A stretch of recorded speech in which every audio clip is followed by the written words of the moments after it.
So, I think I've pretty much got the sounds sorted. I'm going to do a test recording and just double check that, but I think we're pretty much there. So I thought before I do that, I'll just give you a quick rig rundown.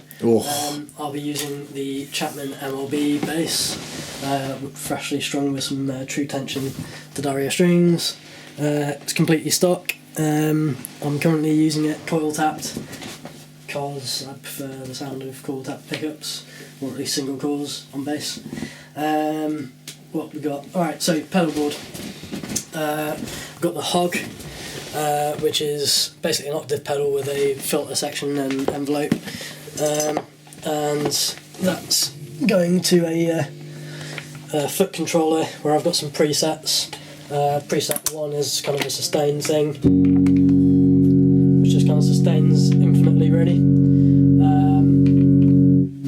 and then I've got the same again on this one, but I can play over the top.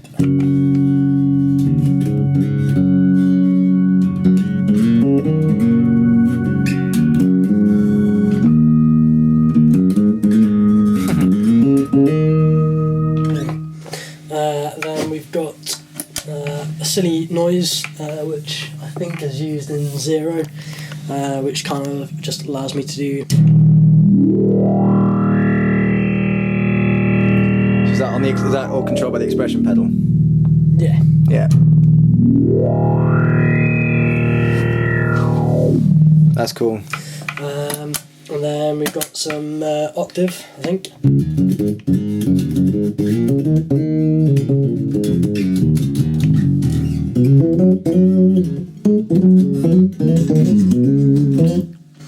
Which is cool. That's used in To Survive, I believe. And then I don't think, well, maybe my other two presets are basically whammy type things.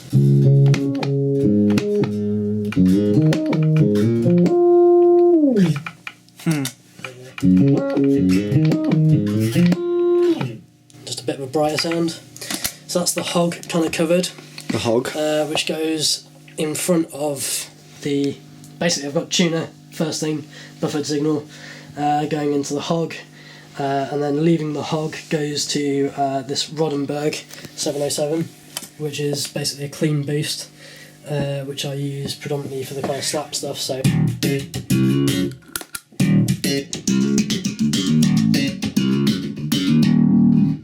Which sounds nice. Then we go into the Sans amp, where I've got a clean with my effects loop engaged, and then a clean without the effects loop engaged, and then a drive, which is.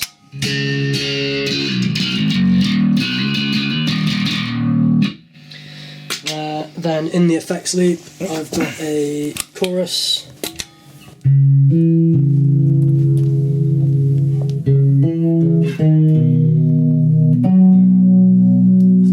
That is nice. And then the delay pedal, and I've got 3 presets on that. One is kind of a standard kind of.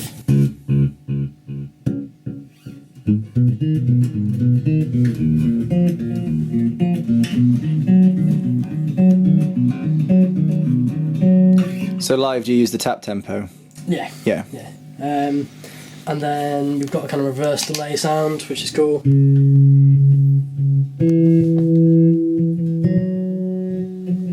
Which I particularly like with the chorus.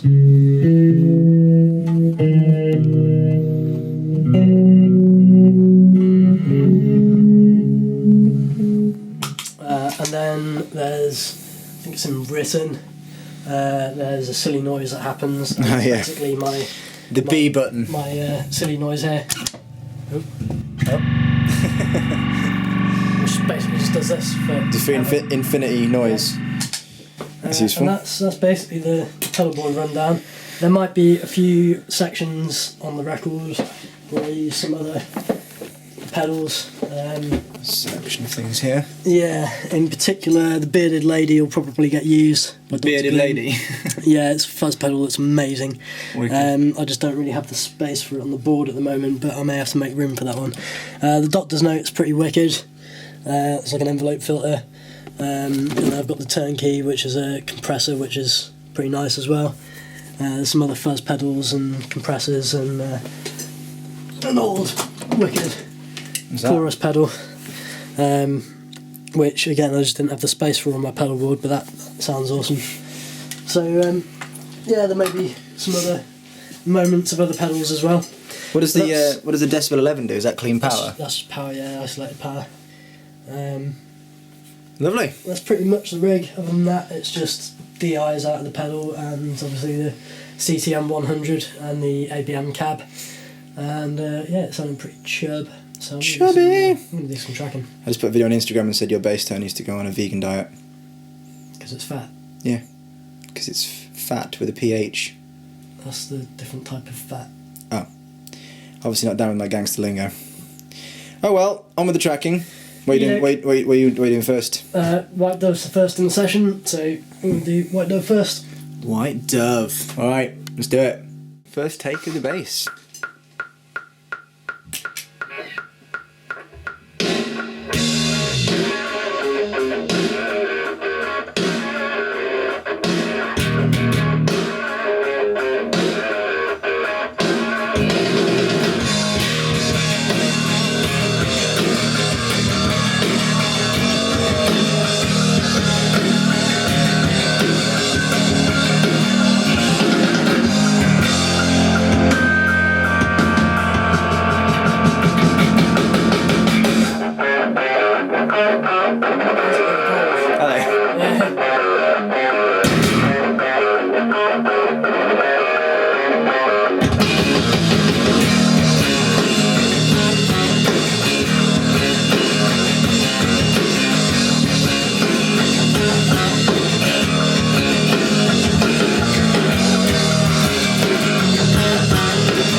Under the kick drum, i.e. the kick drum frequencies occupy a higher frequency range than the bass. I'm taking out quite a lot of the DI and giving it kind of an upper mid-ish, for bass it's kind of upper mid, boost and cutting out a lot of the low end, and then in the amp similar sort of thing but more just kind of a low cut. Okay. So they're the two signals that are sitting above the kick, and then below the kick we've got kind of this going on, and soloed with the kick.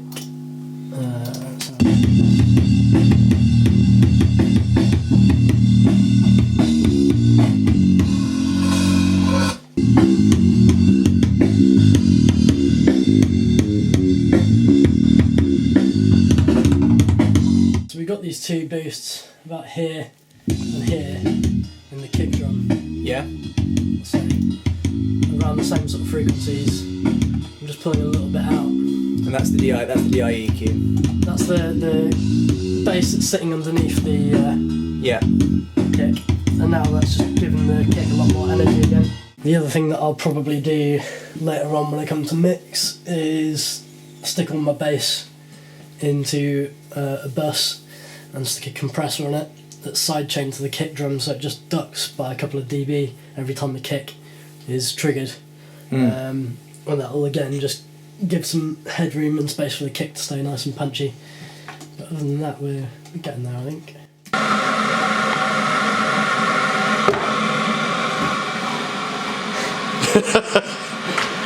fuel slash food. This is the ultimate Dave Hollingworth nutrition. It's what's powering your low end. Pretty much. Entirely. You actually have a stock of these.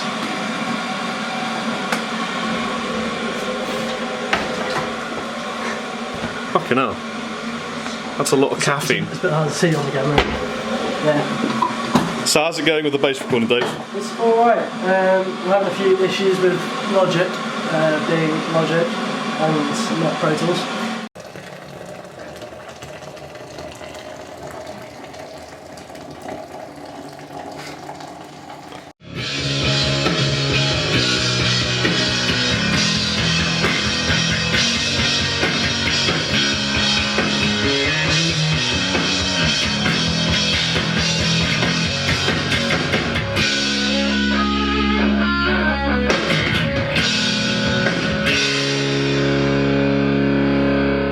Yeah, we just heard you tracking the knee tune. Yeah. Yeah, sounds fat. Yeah.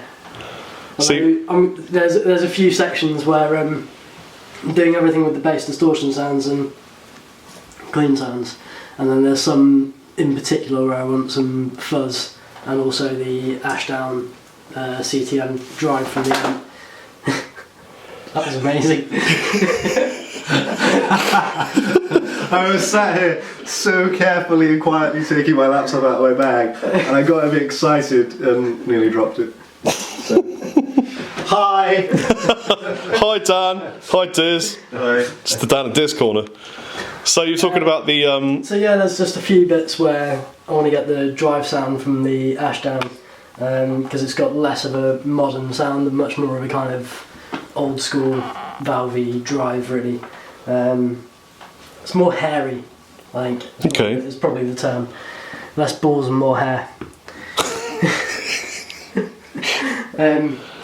So yeah, other than that, what's... Are you talking about the tone of the drums mixing with the tone of the bass? Yeah, so like on Aeromancy and 2 Week on the first EP, the kit sound was a bit more sort of modern, I guess.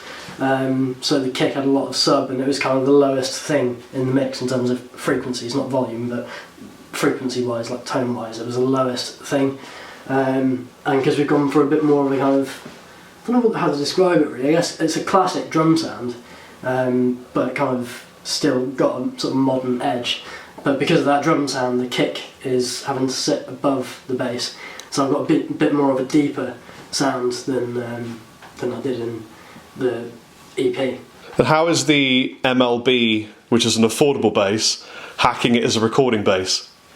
Well, I could be using any one of my basses, including one in particular that cost £3,500, but I'm not using that. Using the Chapman. I guess that speaks for itself. Yeah, to be honest, it's the best playing bass I've got by quite a way. Wow. And doesn't sound any worse than any other bass I own. So it's a better playing bass and sounds just as good. can't really say anything else.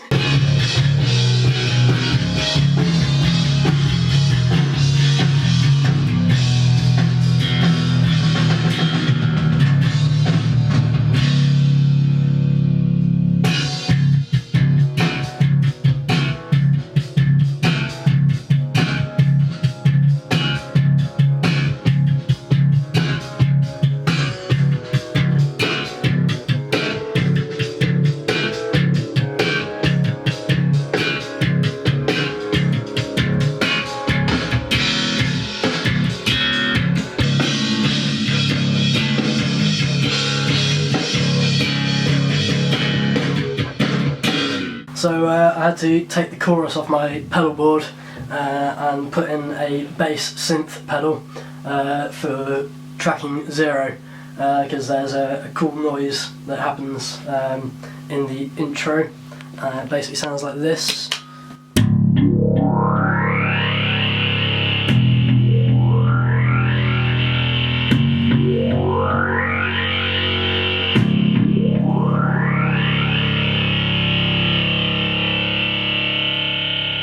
That's so badass, mate. What are you using to do that then?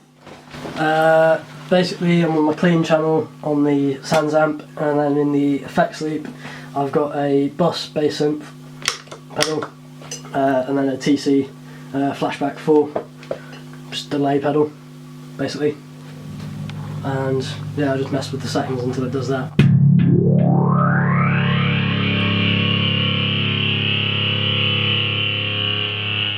So to replicate that live, because normally I don't have a space for the bass sweep pedal for gigging, because it's normally where the chorus is, I'm imitating the sound of the Boss pedal with the Electro-Harmonix hog pedal, and that kind of sounds like this.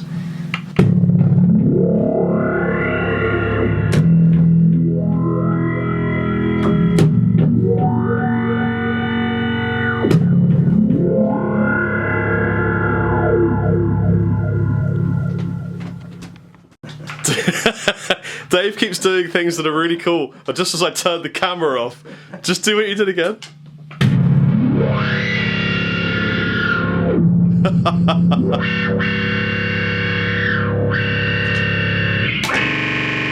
Can you play on that sound, or is it just like a one-off hit kind of effects thing? This one.